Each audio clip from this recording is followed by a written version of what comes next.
ಬದುಕೋದು ತುಂಬ ಕಷ್ಟ ಆಗಿದೆ. ಯೋಗಾಸನ ಮಾಡಿದ್ರೂ ಬದುಕಲ್ಲ, ಜಿಮ್ಗೆ ಹೋದ್ರೂ ಬದುಕಲ್ಲ, ದಿನ 10 ಕಿಲೋಮೀಟ್ರ್ ಓಡಿದ್ರೂ ಬದುಕಲ್ಲ, ಡಯಟ್ ಮಾಡಿದ್ರೂ ಬದುಕಲ್ಲ, ಒಳ್ಳೊಳ್ಳೆ ಊಟ ತಿಂದರೂ ಬದುಕಲ್ಲ, ಜಾಸ್ತಿ ಹೊತ್ತು ಮಲಗಿದ್ರೂ ಬದುಕಲ್ಲ. ಏನಾಗಿದೆ ಜೀವನಕ್ಕೆ ಅಂತ ತಿಳ್ಕೊಳಕ್ಕೆ ಹೋದರೆ ಪ್ರತಿಯೊಬ್ಬರೂ ತಿಳ್ಕೊಳ್ಳೇಬೇಕು. ಮೊದಲು ಯೋಗ ದೇಹಕ್ಕೆ ಬಹಳ ಒಳ್ಳೆಯದಂದರು. ಬೆಳಗ್ಗೆ 5 ಗಂಟೆಗೆ ಎದ್ದು ಯೋಗಾಸನ ಮಾಡು ಅಂದರು. ಹೃದಯ ಗಟ್ಟಿ ಆಗಬೇಕಾದ್ರೆ ದಿನ ಓಡಲೇಬೇಕು ಅಂದರು. ಶೂ ಹಾಕ್ಕೊಂಡು ರಸ್ತೆಯಲ್ಲಿ ಓಡಾಡುವುದನ್ನು ಹಾಗೆ ಓಡುವುದನ್ನು ಕಲಿತೆವು. ಹೊಟ್ಟೆ ಕರಗಿಸಬೇಕಾ, ಮೊದಲು ಸಕ್ಕರೆ ಬಿಡಿ ಅಂದರು. ಮನುಷ್ಯ ಜಿಲೇಬಿ, ಮೈಸೂರು ಪಾಕು ಎಲ್ಲವನ್ನೂ ತ್ಯಜಿಸಿದರು. ಅದರಲ್ಲೂ ಸಿಹಿಯಾಗಿ ಮಾಡೋವಂಥ ಪಾಯಸಗಳಾಗಿರ್ಬೋದು, ಸಿಹಿಯಾಗಿ ಮಾಡೋವಂಥ ಪೊಂಗಲ್ಗಳಾಗಿರ್ಬೋದು ಎಲ್ಲವನ್ನೂ ತ್ಯಜಿಸಿ ಬಿಟ್ಬಿಟ್ವು. ಊಟ ಆದ ತಕ್ಷಣ ಮಲಗದೆ 100 ಹೆಜ್ಜೆ ನಡೀರಿ ಅಂದರು. ಊಟ ಆದಮೇಲೆ ಗಲ್ಲಿಲೆಲ್ಲ ನಡೆಯೋದು ಕಲ್ತ್ಕೊಂಡ್ವಿ. ಆದ್ರೂ ಏನೂ ಪ್ರಯೋಜನ ಆಗಿಲ್ಲ. ಆದರೂ ಬದುಕೋದಕ್ಕೆ ಗ್ಯಾರಂಟಿ ಇಲ್ಲ. ಮನಸ್ಸಿನ ಹತೋಟಿಗೆ ಪ್ರಾಣಾಯಾಮ ಒಂದೇ ದಾರಿ, ಯೋಗ ಮಾಡಲೇಬೇಕು ಅಂದರು. ಮೂಗು ಹಿಡಿದುಕೊಂಡು ಉಸಿರು ಬಿಡುವುದನ್ನು ಕಲಿತೆವು. ಆದರೂ ಏನೂ ಪ್ರಯೋಜನ ಆಗಿಲ್ಲ. ತೂಕ ಇಳಿಯಬೇಕಾದ್ರೆ ಉಪವಾಸ, ಫಾಸ್ಟಿಂಗ್ ತಿಂಗಳಿಗೊಮ್ಮೆ, ವಾರಕ್ಕೊಮ್ಮೆ ಮಾಡಲೇಬೇಕು ಅಂತಂದರು. ಹೊಟ್ಟೆ ಹಸಿದು ಉರಿಯುತ್ತಿದ್ದರೂ ಪಥ್ಯ ಕಾಯ್ದವನ್ನು ಪಾಲಿಸಿದೆವು. ಆದರೂ ಏನೂ ಪ್ರಯೋಜನ ಆಗಿಲ್ಲ. ವಯಸ್ಸಾದಂತೆ ಸ್ನಾಯುಗಳು ಕರಗಬಾರದು, ವೆಯ್ಟ್ ಲಿಫ್ಟ್ ಮಾಡಿ ಅಂತಂದರು. ಜಿಮ್ಮಿಗೆ ಹೋಗಿದ್ದೆ, ಕಬ್ಬಿಣ ಎತ್ತೋದೇನು, ವೆಯ್ಟ್ ಲಿಫ್ಟ್ ಮಾಡೋದೇನು, ಪಸ್ಕಿ ಹೊಡೆಯೋದೇನು, ಏನು ಮಾಡಿದ್ರೂ ಪ್ರಯೋಜನ ಆಗಿಲ್ಲ. ಆದರೂ ಬದುಕೋದಕ್ಕೆ ದಾರಿ ಗೊತ್ತಾಗ್ತಾಯಿಲ್ಲ.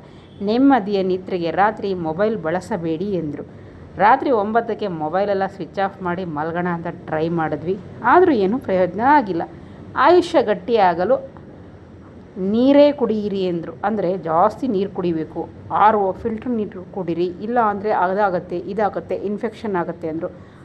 ಎಲ್ಲನೂ ಕಿತ್ತೆಷ್ಟು RO ಹಾಕ್ಸಿದ್ರು ಕೂಡ ಬದುಕಿಗೆ ಗ್ಯಾರಂಟಿ ಇಲ್ಲ ಅನ್ನಂಗೆ ಆಗಿದೆ. ಮನಸ್ಸಿಗೆ ಶಾಂತಿಗೆ ಪ್ರಕೃತಿಯ ಮಡಿಲಿಗೆ ಹೋಗಿ ಟ್ರೆಕ್ಕಿಂಗ್ ಮಾಡಿರಿ ಅಂದರು. ಕೈಯಲ್ಲಿ ಕೋಲು ಹಿಡಿದುಕೊಂಡು ಊರೂರು ಗುಡ್ಡ ಬೆಟ್ಟಗಳನ್ನೆಲ್ಲ ಅಲೆದು ರಜೆಗಳು ಹಾಕ್ಕೊಂಡು ಆಫೀಸಲ್ಲಿ ಬಾಸ್ ಕೈಯಲ್ಲಿ ಬೈಸ್ಕೊಂಡು ಇರೋ ಬರೋದನ್ನೆಲ್ಲ ಸಾಲ ಮಾಡಿ ಖರ್ಚು ಮಾಡ್ಕೊಂಡು ಬಂದರೂ ಏನೂ ಪ್ರಯತ್ನ ಆಗಿಲ್ಲ. ಕುಳಿತುಕೊಳ್ಳುವುದು ಹೊಗೆ ಸೊಪ್ಪಿಗಿಂತ ಅಪಾಯಕಾರಿ, ನಿಂತುಕೊಂಡೇ ಕೆಲಸ ಮಾಡಿ ಅಂದರು. ಕಾಲಿನ ನರಗಳು ಹಿಡಿದುಕೊಳ್ಳುವವರೆಗೆ ನಿಂತ್ಕೊಂಡೇ ಕೆಲಸ ಮಾಡಿದ್ವಿ. ಆದರೂ ಏನೂ ಪ್ರಯೋಜನ ಆಗಿಲ್ಲ. ದೇಹದಲ್ಲಿ ವಿಟಮಿನ್ ಡಿ ಕಮ್ಮಿಯಾಗಿದೆ, ಬೆಳಗ್ಗಿನ ಬಿಸಿಲಿಗೆ ಮೈಯೊಡ್ಡಿ ಅಂದರು. ಬೆಳಗ್ಗೆ ಎದ್ದು ಸೂರ್ಯನ ಕಡೆ ಮುಖ ಮಾಡಿ ಕಾಗೆಗಳು ತಲೆಯ ಮೇಲೆ ಹಾದು ಹೋಗುವವರೆಗೆ ಬಿಸಿಲಿನೆಲ್ಲ ನಿಂತುಕೊಂಡರೂ ಕೂಡ ಏನೂ ಪ್ರಯೋಜನ ಆಗಿಲ್ಲ. ಹಾಗೆ ಅಡುಗೆ ಮನೆಯದನ್ನು ಬಿಟ್ಟು ಹಾಸ್ಪಿಟ್ಲಿಗೆ ಹೋಗಿ ವಿಟಮಿನ್ ಡಿ, B12 ಅದು ಇದು ತೊಗೊಳ್ಳಿ, ಸಪ್ಲಿಮೆಂಟ್ಸ್ ತೊಗೊಳ್ಳಿದ್ರು. ಆದರೂ ಏನೂ ಪ್ರಯೋಜನ ಆಗಿಲ್ಲ. ಸಾಮಾನ್ಯ ಎಣ್ಣೆ ಬೇಡ, ಕೋಲ್ಡ್ ಪ್ರೆಸ್ ಗಾಣದ ಎಣ್ಣೆ ಅಥವಾ ಆಯಿಲ್ ಎಣ್ಣೆ ಅಥವಾ ಕೊಬ್ಬರಿ ಎಣ್ಣೆ ಬಳಸಿ ಎಂದರು. ದುಬಾರಿ ಎಣ್ಣೆ ತಂದು ತರಕಾರಿ ಒಗ್ಗರಣೆ ಬೊಗಸೆಗಟ್ಟಲೆ ದುಡ್ಡು ಸುರಿದೆವು. ಆದರೂ ಏನೂ ಪ್ರಯೋಜನ ಆಗಿಲ್ಲ. ಸಾದಾ ಅಕ್ಕಿಗಿಂತ ಬೇರೆ ಅಕ್ಕಿ ಒಳ್ಳೆಯದು. ಯಾಕಂದರೆ ಸಾದಾ ಅಕ್ಕಿಲಿ ಗ್ಲೈಕಮಿಕ್ ಇಂಡೆಕ್ಸ್ ಜಾಸ್ತಿ ಇರುತ್ತೆ. ಬ್ರೌನ್ ರೈಸ್ ಬಳಸಿ ಅಂದರು. ಕಷ್ಟಪಟ್ಟು ಹುಡುಕಿ ತಂದು ತಿಂದರೂ ಕೂಡ ಏನೂ ಪ್ರಯೋಜನ ಆಗಿಲ್ಲ. ಸಕ್ಕರೆಯಿಂದ ಇನ್ಸುಲಿನ್ ಹೆಚ್ಚಾಗುತ್ತೆ, ಬೆಲ್ಲ ತಿನ್ನಿ ಅಂದರು. ಬೆಲ್ಲದ ಚಹಾ ಮಾಡಿ ಕುಡಿದ್ರೆ ಆಮೇಲೆ ಬೆಲ್ಲಕ್ಕೆ ಪೇಂಟಿಂಗ್ ಹಾಕಿರ್ತಾರೆ. ಬೆಲ್ಲದಲ್ಲಿ ಇನ್ನೇನೋ ಇರುತ್ತೆ, ಗಲೀಜಿರುತ್ತೆ, ಅದಿರುತ್ತೆ ಇದಿರುತ್ತೆ ಅಂತ ಹೇಳಿ ಕೊನೆಗೆ ಅದರಿಂದನೂ ಏನೂ ಪ್ರಯೋಜನ ಆಗಿಲ್ಲ.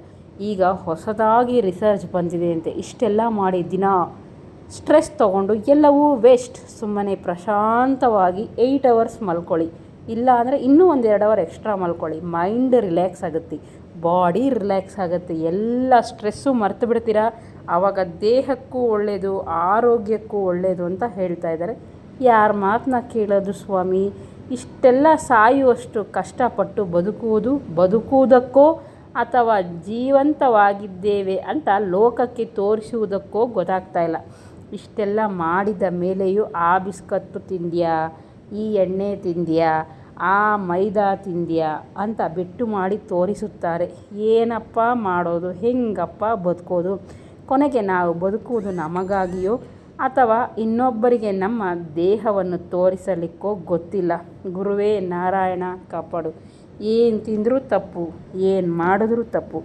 ಈಗಂತೂ ಎಲ್ಲ ತರಕಾರಿ, ಎಲ್ಲ ಸೊಪ್ಪುಗಳಲ್ಲೂ ಕೂಡ ವಿಷ ಸಿಗ್ತಾ ಇದೆಯಂತೆ. ಇದನ್ನೆಲ್ಲ ತಿಂದು ನಾವು ಏನು ಬದುಕ್ತೀವಿ, ಏನು ಸಾಧನೆ ಮಾಡಿದ್ದೀವಿ, ಏನು ಅಪ್ಡೇಟ್ ಆಗ್ತಾಯಿದ್ದೀವಿ ಒಂದೂ ಗೊತ್ತಿಲ್ಲ. ವಾಯು ಮಾಲಿನ್ಯ, ಟ್ರಾಫಿಕ್ಕು, ಊರು ತುಂಬ ಟ್ರಾಫಿಕ್ಕು. ಇವಾಗ ಎಲ್ಲಿಂದ ಎಲ್ಲಿಗೋದ್ರೂ ಟ್ರಾಫಿಕ್ಕು. ಯಾವನು ಬಂದು ಗುದಿತಾನೆ? ಎಷ್ಟೇ ವ್ಯಾಯಾಮ ಮಾಡಿ, ಎಷ್ಟೇ ಯೋಗ ಮಾಡಿ, ಎಷ್ಟೇ ಆರೋಗ್ಯವಾಗಿರೋಂಥ ಹಣ್ಣು ತರಕಾರಿ ಎಲ್ಲ ತಿಂದ್ರೂ ರೋಡಲ್ಲಿ ಯಾವನು ಬಂದು ಯಾವಾಗ ಗುದಿತಾನೆ? ಅದು ಗೊತ್ತಿಲ್ಲ. ಒಟ್ಟಿನಲ್ಲಿ ಬದುಕಿಗೆ ಸಾವು ಯಾವತ್ತೂ ಒಂದಿನ ಬರುತ್ತೆ, ಆದರೆ ಯಾವಾಗ ಬರುತ್ತೆ ಯಾರಿಗೂ ಗೊತ್ತಿಲ್ಲ. ಇಷ್ಟೆಲ್ಲ ಮಾಡಿದ್ಮೇಲೂ ನಾವು ಬದುಕ್ತೀವ ಅನ್ನೋ ಗ್ಯಾರಂಟಿ ಇಲ್ಲ. ಬದುಕಿಗೋಸ್ಕರ ಏನು ಮಾಡಬೇಕು, ನಾವು ಏನು ಅಪ್ಡೇಟ್ ಆಗಿದ್ದೀವಿ ಅಂತ ಗೊತ್ತಾಗ್ತಾ ಇಲ್ಲ. ನಿಮಗೇನಾದರೂ ಗೊತ್ತಿದ್ದರೆ ಕಾಮೆಂಟ್ ಮಾಡಿ.